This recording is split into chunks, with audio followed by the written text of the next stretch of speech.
सर्वप्रथम मैं माँ सरस्वती को वंदन करता हूँ। तत्पश्चात आप सभी को नमस्कार, जोहार, अभिनंदन। आज के सेशन में हम लोग झारखंड होमगार्ड भर्ती से संबंधित बातें करने वाले हैं। जैसा कि आप सबों को पता होगा, अब तक झारखंड में बात करते हैं तो 10 जिलों में वैकेंसियाँ ऑलरेडी निकल जा चुकी है। कुछ जिलों में जो प्रक्रिया है वो संपन्न भी हो चुकी है। अब बच गया आप लोगों का 14 जिला, और इन 14 जिला के जो अभ्यर्थी है काफ़ी बेचैन है कि हमारे ज़िला में कब तक वैकेंसियाँ देखने को मिलेगी।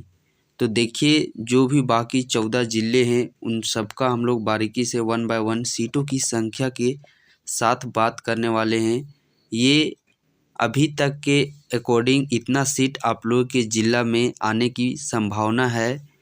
देखिए, यहाँ पे कुछ आप लोगों का सीटों की संख्या जो अभी हम लोग बात करेंगे, इससे कुछ अधिक भी सीटें आप लोग के ज़िला में आ सकती है। चूँकि आप देखिएगा, जब नोटिफिकेशन भी निकाला जाता है तो उस समय भी आप देखिएगा नोटिफिकेशन में भी साफ साफ अक्षरों में लिखा हुआ रहता है कि समय सीमा के अनुसार आपके ज़िला में जो होमगार्ड का संख्या है, सीटों की संख्या, उसमें घट या बढ़ोतरी की जा सकती है। तो इतना के समथिंग आप लोग का वैकेंसी आएगा ही आएगा। हो सकता है नोटिफिकेशन आने के तहत इसमें कुछ ज़िलों में बढ़कर के भी सीटें निकाली जा सकती है। और हाँ, आखिरकार इन ज़िलों में भर्तियां कब तक नोटिफिकेशन देखने को मिलेगा, तो आने वाला जो 2026 है आप लोगों के समझ, इस 2026 के जनवरी महीना, फरवरी महीना और मार्च महीना, इन 3 महीनों के अंदर अंदर इन सभी ज़िलों में वैकेंसियाँ आप लोग को देखने को मिल जाएगी। हर एक ज़िला में जनवरी, फरवरी, मार्च, इन 3 महीनों में हर एक ज़िला में भर्तियाँ देखने को मिलेगी। तो सबसे पहले हम लोग बात करते हैं गुमला ज़िला में। तो गुमला ज़िला में अभी तक रोस्टर क्लियर के अकॉर्डिंग जो स्वीकृत पद है वो 178 पद है।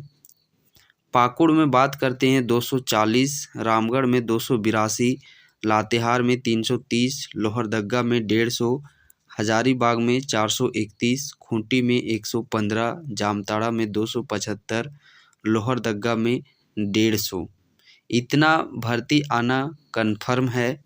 समय के अनुसार सीटों की संख्या इसमें घट या बढ़ भी सकती है।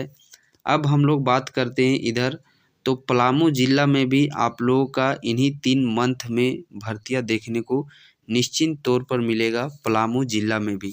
बट यहाँ पे सीटों की संख्या अभी तक स्पष्ट नहीं हो पाई है रोस्टर, इस कारण से मैं इस ज़िला का सीटों का संख्या नहीं बता पाऊँगा। बट यहाँ पे भी इन 3 मंथ के अंदर भर्ती देखने को मिलेगी। अब उसके बाद हम लोग बात करते हैं कुछ 4 ज़िले, जैसे कि एक कोडरमा ज़िला आ जाता है, एक बोकारो ज़िला आ जाता है, साथ में एक आपका है गिरिडीह ज़िला। कौन सा? गिरिडीह ज़िला, जहां अभी हाल ही में होमगार्ड भर्ती हुआ है, बट वो पुराना वैकेंसी था आप लोगों का। ठीक उसी प्रकार बात करते हैं हम लोग धनबाद की।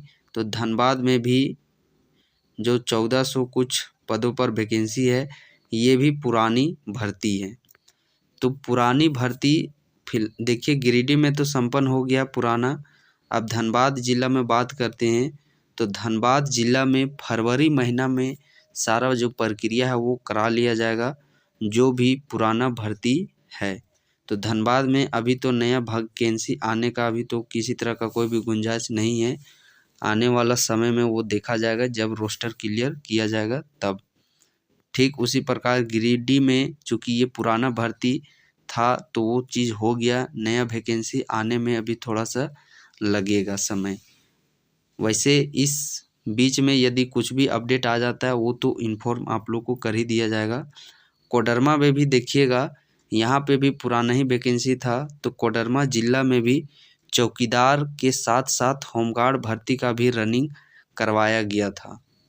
तो अब जैसे ही नया कोई स्वीकृत पद यदि होता है रोस्टर क्लियर, तो फिर इसका अपडेट मैं आप लोगों की समझ दे पाऊँगा।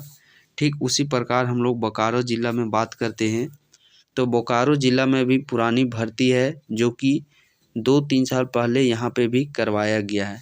यदि नया सीटों को लेकर के कुछ रोस्टर क्लियरेंस का अपडेट आता है तो फिर मैं आप सबों को अपडेट कर सकूँगा।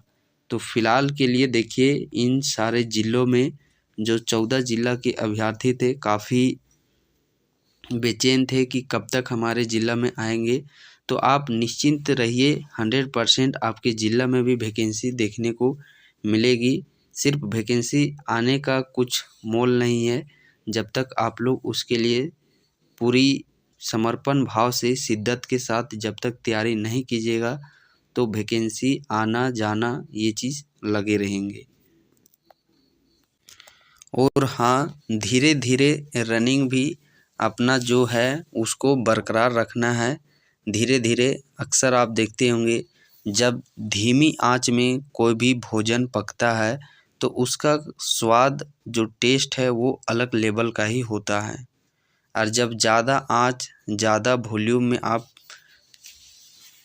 सब्जी को पकाते हैं तो उसका टेस्ट उस तरीके का उम्दा नहीं लगता है।